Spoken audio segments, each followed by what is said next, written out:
Halo teman-teman kos-kosan, gimana kabar kalian? Baik-baik saja kan? Spoiler Jujutsu Kaisen chapter 220 telah dibocorkan oleh Miyamura. Wow, baru saja Abdikos upload video Gojo yang harus segera bebas karena Sukuna semakin overpower. Dan spoiler 220 ini kita langsung diberikan clue-nya. Spoiler ini agak panjang, jadi langsung aja kita mulai bocorannya. Check it bro.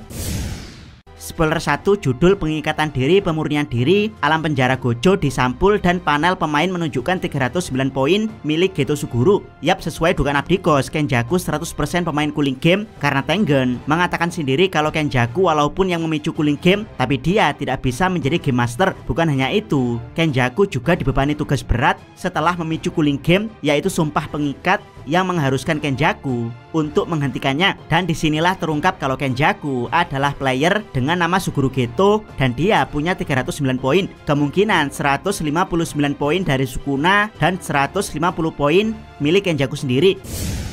Spoiler 2, Kenjaku sedang berbicara dengan Koganenya. Dia meminta untuk menutup masuknya pemain baru ke cooling game, tapi ditolak. Kenjaku mengatakan penghalang Tengen sangat penting untuk menekan kelahiran kutukan, dan diantaranya ada 4 jokai utama yang meningkatkan akurasi teknik kutukan barir. Yap, jadi Kenjaku di sini mencoba negosiasi dengan Kogane untuk menutup akses masuk cooling game agar tidak ada pemain baru lagi, tapi Kogane menolak permintaan Kenjaku karena ini akan mempengaruhi jangka panjang cooling game. Dari sinilah Kenjaku sedikit menceramahi Kogane tentang 4 jokai Tengen. Buat yang tidak tahu, jokai maksudnya adalah tanah keramat, yaitu tempat-tempat di mana barir Tengen dipasang. Spoiler 3, keempat jokai yang dimaksud untuk meningkatkan ketepatan teknik barir adalah 1. Istana Kekaisaran, 2. Koridor Bintang di bawah SMK Jujutsu, 3. Yamano Kuni no Misaki Jokai, 4. Hida Reizan Jokai. Yap, Kenjaku tahu persis di mana 4 jokai tempat pondasi barir Tengen dipasang, yaitu di Istana Kekaisaran Tokyo, di koridor alias Aula Bintang di bawah SMK Jujutsu Tokyo, kemudian 2 tempat lagi di hutan dan gua yang Abdikos tidak tahu ini di mana. Jadi tunggu saja chapter aslinya dirilis. Spoiler keempat, Kenjaku mengatakan cooling game adalah bonkai yang dibuat menggunakan penghalang jokai Tengen sebagai dasarnya. Meski tidak ada game master, Tengen bisa dianggap sebagai salah satunya. Jika jokai Tengen dilepaskan, maka cooling game akan berakhir dan mengacaukan rencana Kenjaku. Kenjaku mengatakan alasan dia tidak melepas jokai Tengen, tapi jika bukan karena jokai ini, mereka dalam kurung penyihir perlu memulai kembali pengetahuan tentang cara melawan kutukan dan menggunakan teknik penghalang dari 1000 tahun yang lalu. Yap, teori Abdikos tentang siapa master di cooling game ternyata benar, yaitu Tengen dan permainan cooling game itu sendiri, di mana Abdikos menempatkan Tengen dan permainan cooling game sebagai 2 hal paling berpotensi menjadi game master. Jadi untuk menghentikan cooling game sebenarnya ada 2 cara, yaitu melepaskan jokai Tengen sehingga akan menghilangkan barir bonkai yang sangat kuat, atau yang kedua membunuh seluruh pemain yang berpartisipasi. Kenjaku sendiri sebenarnya bisa dengan mudah menghentikan cooling game, yaitu dengan melepaskan jokai Tengen, tapi resikonya melepaskan barir ini akan mengakibatkan kemunculan roh kutukan menjadi tak terkendali, alias dunia Jujutsu bisa kembali ke era Heian secara instan, dan manusia sekaligus penyihir zaman sekarang belum siap akan hal ini karena mereka butuh belajar minimal teknik Simple Domain dari 1000 tahun yang lalu untuk bertahan hidup. Yap, Simple Domain memang sengaja diciptakan Asia Sadatsuna untuk para penyihir lemah agar mampu bertahan di zaman keemasan Jujutsu yang sangat-sangat keras, di mana roh kutukan jumlahnya sangat membludak kala itu. Spoiler kelima, Kenjaku kemudian mengancam Kogane untuk mendengarkannya dan menutup masuknya pemain baru ke cooling game, atau dia akan secara paksa mengakhiri cooling game dengan menghancurkan penghalang Tengen yang berfungsi sebagai basis cooling game. Kenjaku bisa mengancam seperti ini karena dia memiliki Tengen sekarang. Wow, Kenjaku benar-benar jenius, bahkan sampai bisa mengancam balik Kogane. Itu karena Kenjaku telah memiliki Tengen Jina yang telah dia serap karena komposisi tubuhnya lebih dekat ke roh kutukan. Spoiler 6, Kenjaku menjelaskan kepada Tengen bahwa dia sengaja membuang bug Kogane akan memilih opsi yang akan menjaga keberlangsungan cooling game. Kogane pun akhirnya menyerah dan membuat aturan yang melarang masuknya pemain baru ke cooling game dimulai pukul 21.09 tanggal 18 November 2018. Yap, the hell, padahal kurang 1 hari lagi batas maksimal pendaftaran cooling game, tapi Kenjaku langsung membalikkan keadaan di mana pendaftaran pemain baru cooling game telah ditutup tanggal 18 November jam 9 malam. Apakah dengan adanya peraturan ini maka penyihir reinkarnasi atau penyihir yang dibangkitkan teknik kutukannya yang belum sempat mendaftar ke cooling game langsung dicabut teknik kutukannya?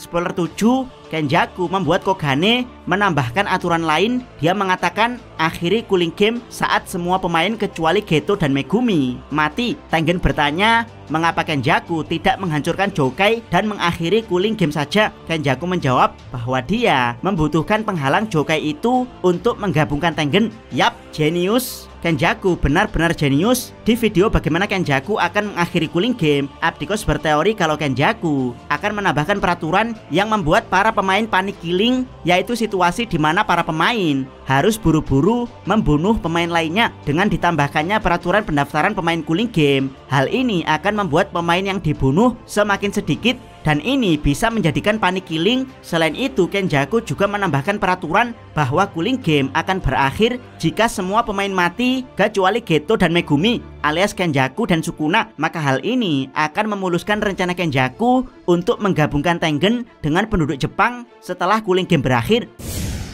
Spoiler 8, ditampakkan wujud mumi Sukuna. Kenjaku bilang dia akan membawa ini ke Sukuna sebagai oleh-oleh. Yap, setidaknya sampai sekarang aliansi Kenjaku Sukuna mirip Fury Indonesia, yaitu solid, dan solid. Fury Indonesia, solid. Kenjaku sama sekali tidak terlihat akan mengkhianati Sukuna, bahkan berniat membawakan mumi Sukuna yang selama ini disembunyikan Tengen sebagai hadiah. Yap, kalau Kenjaku terlihat sebaik itu pada Sukuna, apakah Sukunanya juga demikian? Spoiler 9, adegan berganti ke Uwi yang berbicara dengan Maki. Mereka membahas tentang bagaimana Kenjaku dapat mengakhiri cooling game jika dia melenyapkan semua orang kecuali Sukuna. Maki mengatakan dengan kata lain, mereka dapat mengakhiri cooling game jika mereka mengalahkan Kenjaku dan Sukuna. Mendengar Maki yang so simple, Uwi mengatakan, buset, ngomong doang, gampang. Yap, dari sini Abdikos agak gagal paham bagaimana bisa membunuh Sukuna dan Kenjaku akan mengakhiri cooling game. Padahal peraturan yang ditambahkan adalah cooling game berhenti kalau semua mati kecuali Sukuna dan Kenjaku. Namun bisa saja yang dikatakan Maki benar, tapi melakukan pembunuhan terhadap Kenjaku dan Sukuna terlihat seperti sesuatu yang mustahil. Spoiler 10, Hana Kurusu masih hidup. Teman Yuji Amai menyelamatkannya saat Hana sedang dirawat oleh Shoko Ieri. Yuta tiba-tiba datang. Dia meminta maaf karena terburu-buru dan mengatakan Hana tidak bisa terlibat dalam pertempuran lagi. Yap, plot twist dari Hana Kurusu yang masih hidup berkat penyihir kacung Amai. Di sini Hana terlihat normal kecuali sayapnya yang menjadi kecil. Apakah ini pertanda Angel sudah sekarat sehingga Hana tidak bisa lagi menggunakan kutukan Angel? Spoiler 11, Yuta bertanya apakah Angel bisa berganti wadah, tapi Angel menjawab tidak bisa. Angel menjelaskan mengapa banyak penyihir termasuk dirinya bergabung dengan rencana Kenjaku adalah karena tidak ada yang tahu bagaimana menjadi objek terkutuk setelah kematian. Tetapi Sukuna berbeda dan entah bagaimana dia berhasil. Yap, ternyata Angel masih hidup. Justru Hana Kurusulah yang sekarat karena yang mengaktifkan kutukan Angel adalah Hana. Maka untuk saat ini Angel tidak bisa berbuat apa-apa sampai Hana sembuh. Bahkan Angel tidak bisa berganti tubuh layaknya Sukuna karena dia tidak tahu bagaimana cara menjadi objek kutukan setelah kematian. Yap, hampir semua penyihir inkarnasi tidak tahu bagaimana Kenjaku mengubah mereka menjadi objek kutukan setelah mati. Tapi Sukuna berbeda karena dia mampu merubah tubuhnya setelah kematian. Entah ini karena bantuan Uraume atau karena kemampuan Sukuna sendiri. Namun yang jelas dengan Tengen menyembunyikan keberadaan mumi Sukuna, maka ada kemungkinan Master Tengen juga terlibat di dalamnya. Spoiler 12, adegan kemudian beralih ke Amai yang merenungkan kesalahannya. Yuji berterima kasih kepada Amai karena telah menyelamatkan Hana. Amai kemudian bertanya bahwa Sukuna tidak ada di dalam Yuji, bisakah dia bertarung? Yuji menjawab, tidak masalah karena aku tidak pernah mendapat bantuan darinya dalam kurung Sukuna. Yap, MC jujur kasihan kita, mentalnya semakin terasah, bahkan kali ini berani mengatakan kalau dia tidak butuh Sukuna. Kalau teman-teman perhatikan, wajah Yuji tampak kembali mulus seperti sebelum disayat Sukuna. Apakah ini berkat Shoko Ieri atau justru kemampuan terpendam Yuji? Spoiler 13, Yuji mengatakan Shoko memberitahunya bahwa dia seperti benda terkutuk yang dicelupkan ke dalam energi kutukan dari Sukuna. Lebih lanjut, Yuji juga mengatakan, aku akan makan apa saja untuk membunuhnya. Yuji kemudian bergabung dengan Yuta, Maki, Josho, Hakari, Kashimo, Kirara, Momo, dan Miwa. Yap, terjawab sudah. Yang menyembuhkan Yuji adalah Shoko Ieri. Alasan Yuji tetap bisa disembuhkan adalah karena Yuji telah menjadi objek kutukan yang habis berendam di energi kutukan Sukuna. Dari sini mungkin teori teknik kutukan Sukuna yang akan melekat pada Yuji akan beneran terjadi. Abdiko sendiri pernah berteori kalau teknik kutukan tersebut bukan teknik penebas atau api, melainkan teknik wadah, di mana Yuji bisa menampung kekuatan apapun karena dia telah menjadi benda terkutuk. Yap, Abdikos pernah berteori kalau kelak Yuji bisa saja menjadi wadah Gojo, tapi melihat bagaimana Angel yang kesulitan untuk pindah tubuh, sepertinya Yuji lebih cocok menjadi wadah Angel. Dari sini video legenda Sukuna yang Abdikos ceritakan kemungkinan akan beneran terjadi, di mana Sukuna jahat adalah Fallen Angel, sementara Sukuna baik, jelmaan Nyoirin Kanon alias Dewi Kwan Im, adalah Itadori Yuji. Spoiler 14, Josho menyerahkan pada Yuji sebuah buku dari Yuki. Ini adalah laporan studi yang dibuat Yuki di gerbang belakang Prison Realm. Yap, mungkin inilah kunci dari kekuatan Yuji, yaitu sebuah buku laporan yang dibuat Yuki selama menjadi penyihir Jujutsu. Buat yang tidak tahu, Yuki pernah menyelidiki batasan surgawi Toji, dan kemungkinan buku ini akan menjelaskan banyak hal tentang potensi tubuh Yuji. Spoiler 15, Shoko ingat ketika Gojo pernah berkata dia tidak akan membiarkan siapapun sendirian. Shoko berkata, aku ada di sana, apa maksudmu sendirian bodoh? Ada banyak orang di sekitar, orang-orang hebat ini menunggumu kembali. Kembalilah Gojo. Yap, inilah clue nyata yang mengindikasikan kalau Gojo akan segera bebas. Namun Abdikos juga agak khawatir karena Shoko Ieri terlihat merokok di sini. Buat yang tidak tahu, entah ini disengaja Gege Akutami atau tidak, jika ada panel yang menyorot Shoko Ieri sedang merokok, biasanya akan ada kejadian buruk yang menimpa dunia Jujutsu. Yap, apakah kebebasan Gojo hanya akan membawa dampak buruk bagi Gojo itu sendiri? Nantikan di pembahasan full chapternya. Jangan lupa subscribe channel Takos dan jangan lupa share video ini. Salam Mi.